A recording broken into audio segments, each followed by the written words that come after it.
Yes, dictation 5 second बाद start होगा। Speed 100 WPM। Yes, start. इन दिनों आर्थिक विकास के आंकड़ों ने आज़ादी के अमृतकाल को एक नई सकारात्मक ऊर्जा प्रदान की है। विराम। अब भारत विश्व की 5वीं बड़ी अर्थव्यवस्था बन गया है। विराम। इंग्लैंड 6वें स्थान पर है। विराम।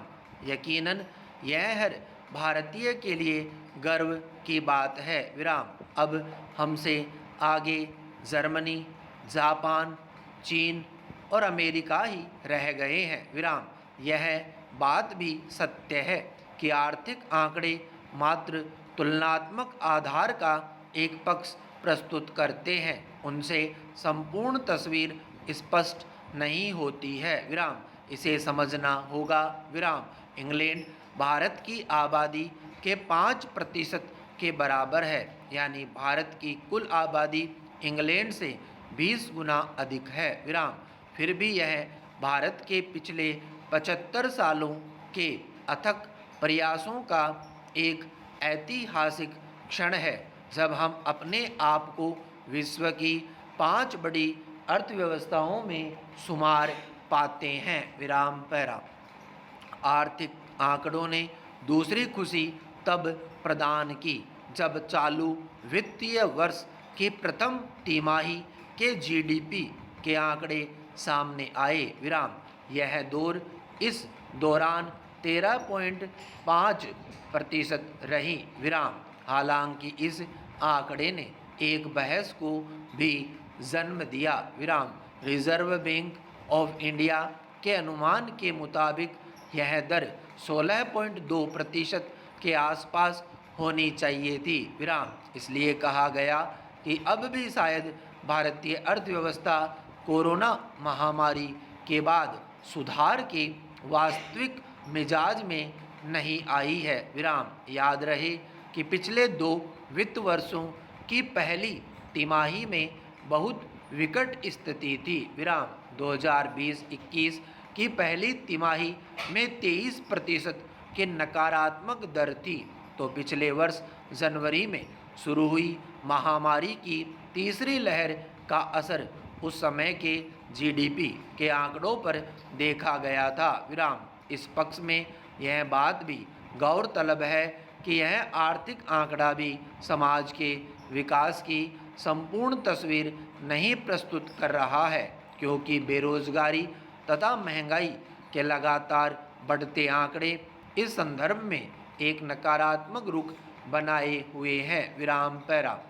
आने वाले समय में वैश्विक स्तर पर भारत की आर्थिक समृद्धि की आधारशिला का मुख्य पक्ष चालू वित्त वर्ष बनेगा। विराम। शुरुआती दिनों में इस वर्ष के लिए कई वैश्विक एजेंसियों ने भारत की आर्थिक दर 9% के आसपास अनुमानित की थी। विराम। बाद में रूस और यूक्रेन युद्ध के चलते कच्चे तेल के बढ़े मूल्यों के कारण यह 7 से 8% के आसपास अनुमानित की गई। विराम। भारत के लिए चालू वित्त वर्ष इसलिए भी बहुत महत्वपूर्ण है कि इस दौरान लगातार देखा जा रहा है कि संयुक्त राज्य अमेरिका अपने यहाँ बढ़ती महंगाई की परेशानी से गुजर रहा है, जिसके कारण वहाँ आम आदमी इन दिनों अपनी क्रय क्षमता को नियंत्रण करने में लगा हुआ है। विराम। इन दिनों चीन के हालात भी बहुत अच्छे नहीं दिख रहे हैं। विराम। बहुत हद तक वहाँ आर्थिक मंदी की सुगबुगाहट है। विराम।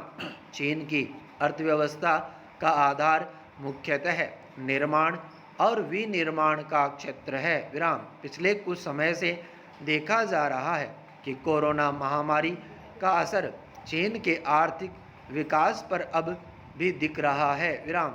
वित्त वर्ष 2022-23 भारत के समग्र आर्थिक विकास का मुख्य आधार तभी बन पाएगा जब आगामी 3 तिमाहियां अपनी बड़ी विकास दर लगातार बनाए रखें।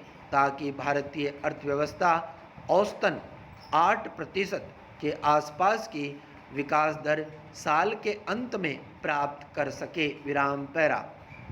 इन दिनों त्योहारों की धमक है। विराम। हर वर्ष अगस्त माह से इसकी शुरुआत होती है जो दिसंबर के अंत तक रहती है। विराम। यानी वित्त वर्ष की 2 तिमाहियाँ इस समय से संबंधित होती है और ये तिमाहियाँ अच्छा मुनाफा दर्ज कर सकती है अगर इस दौरान प्रति व्यक्ति क्रय क्षमता और उपभोग क्षमता उच्चतम स्तर पर हो। विराम पैरा। यह त्योहारी सीजन हर वर्ष लगभग सभी कंपनियों के मुनाफे में वृद्धि दर्ज कराता है, जिसमें मुख्यतः ऑटो, FMCG, इलेक्ट्रॉनिक्स, गारमेंट्स, मिठाइयाँ और सोना चांदी की खरीदारी मुख्य है। विराम। पिछले दिनों CMIE द्वारा किए गए उपभोक्ताओं की क्रय क्षमता के सर्वे में पता चला कि जुलाई में भारतीय निवेशकों तथा उपभोक्ताओं ने अपनी क्रय क्षमता पर बहुत अधिक विश्वास जताया है तथा आंकड़े बता रहे हैं कि पिछले 4 महीनों में इस दौरान तकरीबन 6.7% के आसपास की वृद्धि दर दर्ज की गई है, जो कि भारतीय अर्थव्यवस्था की विकास वृद्धि के हिसाब से कोरोना महामारी के बाद अर्थव्यवस्था में काया पलट कर देने वाले सूचक के रूप में देखा जा सकता है। विराम। पिछले 5 महीनों में यह वृद्धि दर मात्र फरवरी के महीने में आकर्षक थी, जब यह 5% दर्ज हुई थी। विराम। उसके बाद तो यह 3.7% मार्च में, 3% अप्रैल में, 0.8% मई में तथा मात्र 1% जून माह में दर्ज हुई। विराम। इस संदर्भ में रोचक तथ्य यह है कि जुलाई की इस वृद्धि दर का मुख्य सहारा ग्रामीण क्षेत्र से आया है, जो कि इस दौरान 7.3% रहा, जबकि शहरी क्षेत्र में यह 4.8% ही था। विराम पैरा।